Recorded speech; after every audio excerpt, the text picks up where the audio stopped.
I cannot judge. In any case, I consider it very, very reckless. We have just seen this again in connection with the drones over Poland. We really need to try to manage things in such a way that a catastrophic military defeat for Ukraine does not occur.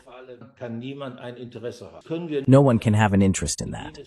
And we can only prevent this by achieving successful negotiations for both sides, by taking the interests of both sides into account, including our own interests, of course. Ending the war is not really a goal in itself. Rather, it is the prerequisite for creating a peace and security order in Europe in which both Russia and Ukraine have their place, and which provides stability and security for the future to all parties involved. That is actually the crucial point. And the fact that Europeans are not working on this, I consider that not only negligent, but extraordinarily irresponsible.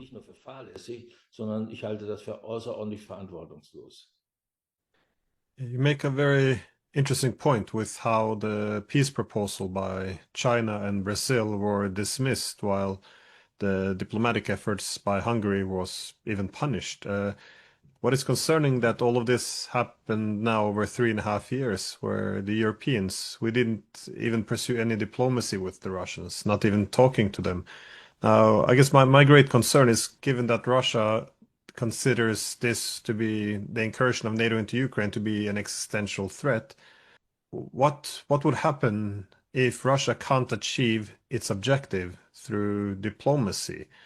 Given its strategic objectives, what do you think Russia will do militarily? Will they strip Ukraine of all its strategic territory from Odessa to Kharkov? Or how do you see this war ending militarily if it's not through diplomacy?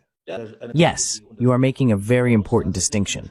One really has to differentiate between a political victory and a military victory, or a military defeat.